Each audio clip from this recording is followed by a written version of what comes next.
Permisi Kak. Iya, silakan masuk. Silakan duduk. Halo. Halo Kak. Gimana nih kabarnya hari ini? Alhamdulillah baik Kak. Oke, sebelum kita melanjutkan yang lebih dalam, boleh memperkenalkan diri terlebih dahulu. Baik Kak. Perkenalkan, nama saya Nala Nabila Sandi. Asal sekolah saya dari SMA Sudirman Utara Kak. Saya sering dipanggilnya Nala. Oke, Nala ya. Kak. Oke, sebelumnya Nala udah pernah ikut sesi konseling individu belum sih? Belum sih Kak, baru pertama ini. Oke, jadi first time ya? Iya. Oke, sebelumnya kakak izin menjelaskan tentang konseling. Baik Kak. Apa itu konseling? Konseling ada bantuan dari seorang konselor kepada seorang klien, bukan hanya bantuan soal menyelesaikan permasalahan saja, tapi bisa juga buat curhat, minta saran, dan lain sebagainya. Nah, di dalam sesi konseling ini kita terdapat 3 asas. Yang pertama ada asas kerahasiaan, di mana kakak sebagai konselor akan merahasiakan apa yang telah diceritakan oleh Nala dan tidak akan kakak bocorkan kemana-mana. Dan yang kedua itu ada asas kesukarelaan, di mana Nala datang di sini tanpa ada paksaan dari siapapun. Bagaimana? Apakah Nala dipaksa? Enggak Kak. Enggak, sukarela ya datangnya. Iya. Alhamdulillah kalau gitu. Nah, terus yang ketiga itu ada asas keterbukaan, di mana Nala sebagai konseling menceritakan semua permasalahannya tanpa ada pembohongan atau dan lain sebagainya. Jadi Nala di sini bisa cerita sepuas hati Nala, lengkap aja di sini. Apakah Nala mengerti? Baik, mengerti Kak. Oke, dan untuk satu sesi konseling individu ini waktunya bisa sampai 30 sampai 45 menit ya, kurang lebih.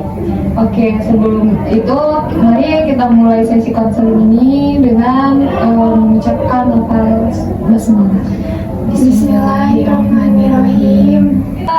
Saya lihat-lihat di absennya itu sering tanpa keterangan atau apa, itu kenapa ya Nala? Jadi gini Kak, Nala tuh sering kayak nggak masuk sekolah itu karena yang satu sulit kendaraan juga, dan yang kedua itu kurang suka sama mata pelajaran di sekolahnya kayak matematika, terus sama kayak fisika gitu Kak.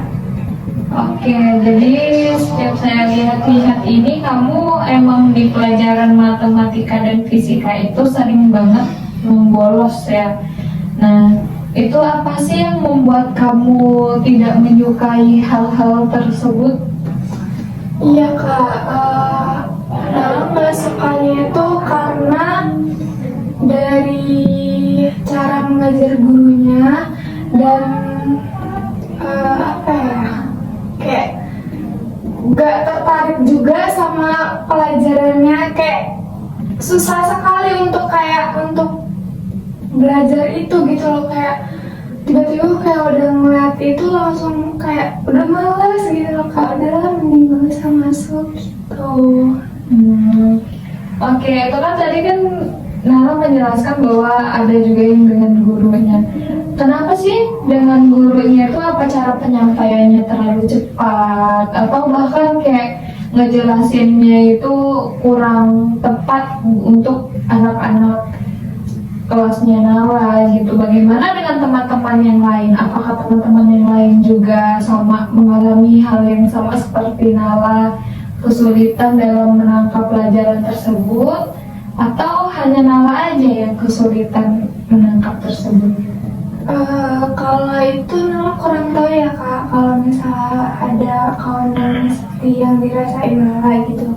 Kalau menurut Nala pribadi itu yang Nala rasain itu kayak gurunya juga tuh kayak pilih kasih gitu loh. Sementara kayak misalnya Nala jarang masuk, sering dimarahin, kayak sering tiba-tiba disuruh maju, padahal kan kayak sebelumnya belum masuk tuh, nggak ngerti. Jadi kalau pas maju, nggak bisa dimarahin, dihukum gitu.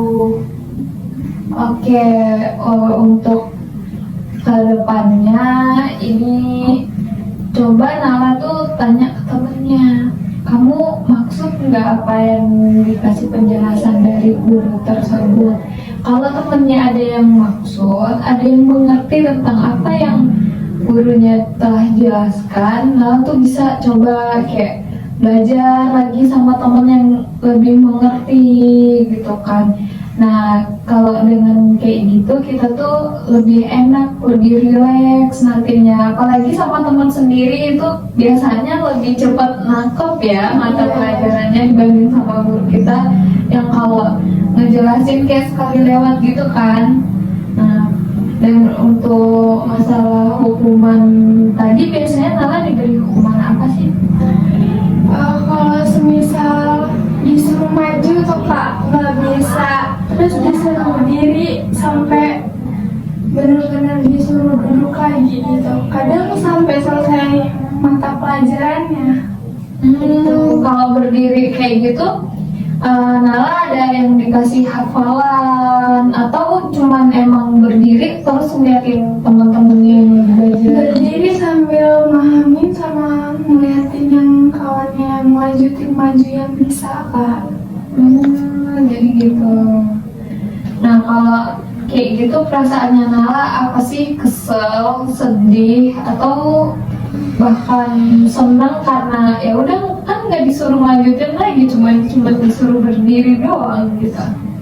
Ya gimana ya Kak, kan Nala dari nggak suka ya karena dari gurunya juga tuh pikir Nala tuh kayak masuk itu ya udah kalau emang nggak bisa benar-benar diajarin gitu kan. Terus ya nanya ini bener-bener kayak dihukum sampai berdiri lama banget, kayak rasanya kesel banget gitu. Jadi kayak udah males mending gak usah masuk pelajaran ini kalau ujung-ujungnya dihukum gitu mikirnya. Oke, jadi di sini kakak izin bertanya, Nala itu tipikal orang yang seperti apa sih dalam metode belajar? Kalau Nala ini tipikalnya kayak lebih suka menghafal daripada apa ya, kayak gini ya Kak, pokoknya lebih cepat tanggapnya tuh kalau untuk menghafal gitu. Nah jadi lebih baik kayak Nala itu diajarinnya kayak pelan-pelan, terus diomonginnya baik-baik, dijelasinnya kayak bener-bener detail gitu baru. Oke, kalau untuk soal pelajaran di kelas itu kan biasanya bising. Nah, Nala itu sukanya yang menangkap tadi hafalan tadi dengan yang cara sepi atau dengan mendengar musik, atau bahkan Nala itu di kelas aja bisa menghafal gitu. Semuanya bisa sih Kak, apalagi kalau misalnya keadaan darurat kayak bener-bener ngapalin ya berapa waktu gitu, berapa menit bisa. Ya. Oke, berarti di sini tuh Nala tuh nggak ngerti di mata pelajarannya tuh bukan karena Nala kurang fokus, tapi cara guru menerangkannya terlalu cepat, benar? Oke, untuk kedepannya bagaimana kalau kita bikin schedule buat Nala yang suka sama dua mata pelajaran itu? Boleh Kak, gimana Kak caranya? Oke, kalau menurut Nala schedule yang Nala inginkan itu ketika di kelas belajar dengan teman lagi, atau Nala mau di ini ya, ketika pulang sekolah Nala harus ambil bimbel di luar sekolah?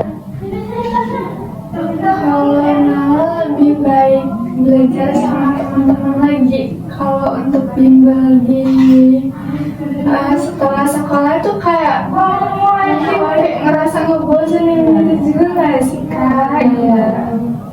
Oke, jadi di sini Nala memilih untuk lebih belajar dengan teman-teman lagi sesudah mata pelajaran tersebut. Iya kak. Nah, kalau gitu, untuk kedepannya Nala tuh bisa buat lebih memahami materi-materi yang diberikan oleh guru tadi dengan menanyakan ke teman sebaya, ke teman yang lebih paham. Nah, dengan kayak gitu Nala nanti kan mulai memahami apa yang Nala nggak pahami. Jadi di situ malah bisa mengerti secara langsung karena dipelajarinya sama teman-teman sebaya. Nah, untuk sekarang ada lagi yang Nala rasain untuk yang lainnya? Ada sih kak, ya itu yang kendala motor itu juga. Kadang kan kendala motor tuh kayak misalnya berangkat sekolah itu kayak telat nunggu angkotnya gitu kan, apa angkotan umum gitu. Jadi jalan tahu-tahu udah di gerbang itu udah gak boleh masuk sama satpamnya, kadang dibolehin gitu. Oke, kalau itu kan tadi ini ya faktornya karena kendaraan. Nah, gimana sih kalau Nala telat itu? Apa sih yang membuat Nala telat itu? Emang karena Nala kan kalau kita kendaraan itu tidak terpacu ya sebenarnya. Kalau kita bangunnya pagi, mandi pagi, kita jauh lebih cepat ke nyari kendaraan umum, itu kan dia bisa namanya masuknya nggak terlalu telat gitu. Nah itu karena ini susah banget, namanya susah banget tadi. Bangun pagi itu susah banget. Terus Nala udah pernah coba konfirmasi ke guru Nala belum? Kalau misalnya Bu, saya terkendala nih dari segi ini, kayak gitu. Belum sih kak. Untuk itu kedepannya Nala coba konfirmasi aja ke gurunya kalau Nala itu emang terkendala dari faktor kendaraan atau fasilitas gitu. Pasti kalau angkutan umum kayak gitu kan kita emang harus kayak nunggu orang dulu kan. Jadi ya mungkin gurunya jauh bisa lebih mengerti. Baik kak. Oke, kalau gitu apakah masih ada lagi? Cukup kak. Cukup ya. Oke, untuk kedepannya kakak akan melihat kemajuan dari Nala karena kita sudah mempunyai planning untuk kedepannya tadi ya. Kita udah membuat kesepakatan bersama. Jadi kalau kakak lihat dalam 1 minggu ke depan kamu bisa masuk terus dan mengikuti mata pelajaran yang tidak kamu sukai, mungkin guru kamu akan memberikan kamu sebuah rewardnya itu sebuah nilai yang jumlahnya itu nggak terlalu banyak, tapi mungkin ini bagus buat Nala. Baik kak, Nala usahakan. Kalau boleh tahu rewardnya itu apa ya kak? Nah, untuk reward itu nanti ini wali kelas kamu aja yang ngasih tahu. Kalau kakak di sini kan hanya membantu kamu supaya kamu terbebas dari permasalahan-permasalahan yang kamu alami. Oke, untuk Nala, apakah bisa menerapkan perjanjian kita tadi? Insya Allah kak, Nala bakal usahain buat jadi lebih baik dari sebelumnya. Kayak benar-benar nerapin apa yang kakak kasih tadi. Nala usahakan kak. Oke, alhamdulillah kalau kayak gitu ya. Jika kamu mencoba, ingin bahwa setiap langkah kecil yang kamu ambil adalah sebuah kemajuan, dan kita akan evaluasi terus tentang perkembangannya Nala, dan jika ada perlu Nala bisa menghubungi kakak lagi ya. Baik kak. Oke, sekarang kakak izin bertanya, Nala tahu nggak sih dampak dari Nala sering membolos itu? Belum tahu kak. Oke, jadi di sini kakak akan menyebutkan salah satu, mungkin beberapa, bukan salah satu dampak dari Nala membolos ya. Jadi dampak dari Nala bolos itu besar banget buat kedepannya buat Nala. Iya. Absen Nala kan jadinya jelek, banyak ini angkanya. Terus yang kedua mungkin peringkat Nala turun karena absen bolos, betul. Betul Kak. Nah, untuk kedepannya itu menghambat Nala untuk ke jenjang selanjutnya. Nala sebenarnya pengen kuliah nggak sih? Pingin Kak, pingin banget malah. Oke, nah itu Nala harus bersungguh-sungguh di dalam sekolah ini karena nilai mempengaruhi kita untuk masuk ke jenjang yang berikutnya. Oke, jadi Nala kan udah tahu nih dampaknya. Apakah Nala masih pengen ngeluangin kesalahan yang sama? Insya Allah enggak sih Kak, karena udah dikasih tahu Kakak tadi itu kan kayak sayang juga buat untuk kedepannya gitu kan, buat ngelakuin kuliah gitu. Kayak kalau misalnya ternyata kalau nilainya bagus itu bisa kan ya Kak dapat beasiswa. Ya, bisa banget dong. Ya Kak. Oke, apakah ada lagi yang ingin ditanyakan ya? Mungkin cukup Kak. Oke, kita cukupkan sampai di sini. Seperti yang Kakak bilang tadi, kalau Nala merasa tidak terselesaikan permasalahannya di hari ini, kita bisa membuat perjanjian untuk di lain waktu. Bisa konfirmasi lagi ke Kakak. Baik Kak, terima kasih ya Kak. Ya, kita tutup konseling individu hari ini. Kakak akhiri. Wassalamualaikum warahmatullahi wabarakatuh. Waalaikumsalam warahmatullahi wabarakatuh. Terima kasih Kak. Ya, sama-sama.